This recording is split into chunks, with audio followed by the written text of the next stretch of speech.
రహస్య సాధనలు YouTube channel కి స్వాగతం. ఒక సాధకుడు మమ్మల్ని సంప్రదించి రేపు అనగా నవంబర్ 22వ తేదీన శుక్రవారం రోజున కాలభైరవ స్వామివారి జయంతి సందర్భంగా కాలభైరవ స్వామివారి ఏదైనా వశీకరణ మంత్ర విద్యను తెలియజేయండి అని ఒక సాధకుడు మమ్మల్ని అడగడం జరిగింది. ఆ యొక్క సాధకుడి కొరకు అలాగే మా ఛానల్ సబ్స్క్రైబర్స్ అందరి కొరకు కాలభైరవ స్వామివారి జయంతి సందర్భంగా కాలభైరవ స్వామివారి జనవశీకరణ రాజ్యవశీకరణ మంత్ర విద్యను అలాగే ప్రయోగం చేసే విధి విధానాలను ఈ వీడియో ద్వారా తెలియపరచడం జరుగుతుంది. ముందుగా మంత్రాన్ని చదివి వినిపిస్తాను. మంత్రం ఈ ప్రకారంగా ఉంది. ఓం కాలాభైరు కపిలాకేష్ काना कुंडल भगवावेश तीर पतर लियो हाथ चौसठ जोगनिया खेले पास आसमाई पासमाई शीसमाई सामने गादी बैठे राजा पीड़ो बैठे प्रजा मोहे राजा को बनाऊं कुकड़ा प्रजा बनाऊं गुलाम शब्द सांचा पिंड का चा राजगुरु का वचन जुग जुग साचा सतनाम आदेश गुरुजी को आदेश आदेश ఇది మంత్రం. ఈ మంత్రాన్ని వీడియోలో కూడా మీకు అందిస్తాము. చక్కగా స్క్రీన్ షాట్ తీసుకొని మీరు ఈ మంత్రాన్ని ప్రయోగించండి. ఈ మంత్రం అనేది అనుష్ఠాన పద్ధతిలో చేసుకుంటే సంపూర్ణ సిద్ధి కొరకు 41 రోజుల అనుష్ఠానం గురు పర్యవేక్షణలో జరుగుతుంది.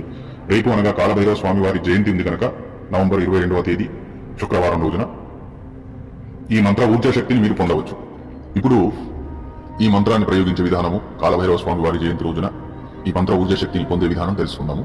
సాధకుడు ఉదయాన్నే కాలభైరవ స్వామి వారి జయంతి రోజున అనగా నవంబర్ 22వ తేదీ శుక్రవారం రేపు ఉదయాన్నే శివాలయానికి వెళ్ళాలి. వెళ్ళిన తర్వాత శివాలయంలో ఆ పరమశివుడితో ప్రార్థన చేసుకోవాలి. స్వామి, నేను మీ యొక్క రౌద్ర అవతారమైన కాలభైరవ స్వామి వారి యొక్క జనవశీకరణ రాజ్యవశీకరణ మంత్రాన్ని ఈ రోజు నుంచి నా జీవితంలో ప్రయోగించబోతున్నాను. నాకు ఈ యొక్క మంత్ర ఊర్జా శక్తి లభించేలాగా నాకు ఈ మంత్రం ద్వారా జనవశీకరణం రాజ్యవశీకరణం జరిగేలాగా నన్ను ఆశీర్వదించండి అని ప్రార్థన చేసుకుని ఆ శివాలయంలోనే కనీసం ఈ యొక్క మంత్రాన్ని 21 సార్లు జపించాలి. జపించిన తర్వాత అక్కడి నుంచి ఇంటికి రావాలి. అదే రోజు సాయంకాలం అనగా కాలభైరవ స్వామివారి జయంతి రోజున సాయంత్రము 6:30 తర్వాత పవిత్రమైన గదిలో ఏకాంత గదిలో సాధకుడు దక్షిణం దిశ వైపు నలుపు రంగు వస్త్రాన్ని ఆసనంగా పరుచుకొని కూర్చోవాలి. సాధకుడి వస్త్రాలు నలుపు ఉండాలి. సాధకుడు ఎదురుగా ఒక పీఠాన్ని పెట్టి పీఠం పైన నలుపు రంగు వస్త్రం పరిచి ఆ వస్త్రం పైన పిడికిలు నల్ల నువ్వులు కుప్పలాగా పోసి దానిపైన ఒక దీపాన్ని పెట్టి ఆ దీపంలో నల్ల నువ్వుల నూనె వేసి దీపాన్ని ప్రజ్వలితం చేయాలి. ఆ తర్వాత 2 అగరబత్తులు వెలిగించి పసుపు రంగు గల పువ్వులు 5 స్వామివారికి సమర్పితం చేసుకోవాలి. ఒక కొబ్బరికాయ బలి సమర్పితం చేసుకోవాలి. అలాగే మినప గారెలు కనీసం 5 గాని 7 గాని పీఠం పైన పెట్టి కాలభైరవ స్వామివారికి సమర్పితం చేసుకోవాలి. ఒక స్వీట్ పాన్ సమర్పితం చేసుకోవాలి.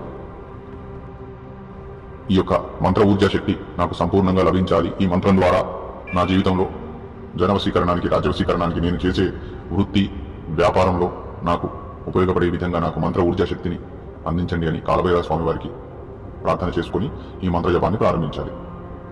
కనీసం 6:30-7 గంటల సమయంలో మీరు ప్రారంభిస్తే ఈ మంత్ర ప్రభావం తీవ్రంగా పనిచేస్తుంది. ముందు ఓం గంగణపతయై నమః, ఆ తర్వాత ఓం నమః శివాయ, ఆ తర్వాత ఓం గురుభ్యో నమః, ఆ తర్వాత ఈ మూల మంత్రాన్ని ఒక మాల జపించాలి.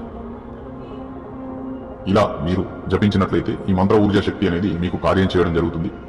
మరుసటి రోజు నుంచి అంటే 2వ రోజు నుంచి మీరు ప్రతిరోజు కనీసం 21 సార్లు ఈ యొక్క మంత్రాన్ని జపించినట్లయితే ఖచ్చితంగా మీ వృత్తి వ్యాపారాలలో మీకంటే కింది స్థాయి ఉద్యోగులు కావచ్చు, పై స్థాయి ఉద్యోగులు కావచ్చు, మీకు అనుకూలంగా ఉండడం జరుగుతుంది. మీ మాటలకు ఆకర్షితం అవ్వడం జరుగుతుంది. అలాగే మీకు పడని వాళ్ళు ఎవరైనా ఉన్నా కూడా వాళ్ళు కూడా మీతో మిత్రత్వ స్వభావం కలిగి ఉంటారు. ఈ విద్య ద్వారా జనవశీకరణం రాజ్యవశీకరణం అవుతుంది కనుక మీరు ఎలాంటి కార్యంలోనైనా ఈ యొక్క మంత్రాన్ని ప్రయోగించవచ్చు. ఈ ప్రయోగం అనేది ఒకటే రోజు కాలభైరవ స్వామి వారి జయంతి రోజే చేయాలి. తద్వారా ఈ మంత్ర ఊర్జా శక్తి మీకు కార్యం చేయడం జరుగుతుంది. ఈ మంత్రాన్ని సిద్ధి చేసుకోవాలి అనుకుంటే 41 రోజులు అనుష్ఠానం చేయాలి. మీకు గురువు ఉన్నా లేకపోయినా ఈ మంత్రాన్ని మీరు ఎలా వినియోగించవచ్చు అంటే కాలభైరవ స్వామి వారి జయంతి రోజున ఒక మాల జపించి ఆ తర్వాత స్వామివారి అనుమతి తీసుకొని ప్రతిరోజు కనీసం 21 సార్లు ఈ మంత్రాన్ని జపిస్తున్నట్లయితే ఖచ్చితంగా మీకు ఈ మంత్రం ద్వారా జనవశీకరణము రాజ్యవశీకరణం జరుగుతుంది. మీరు మార్కెటింగ్ ఫీల్డ్లో పనిచేసిన వారైనా కూడా ఖచ్చితంగా మీరు ఇందులో ఈ మంత్ర ప్రయోగం ద్వారా లాభాన్ని పొందుతారు. మొదటి రోజు అనగా కాలభైరవ స్వామి వారి జయంతి రోజు మీరు ఏదైతే సామాగ్రిని వినియోగిస్తారో ఆ సామాగ్రి జల ప్రవాహితం చేయండి.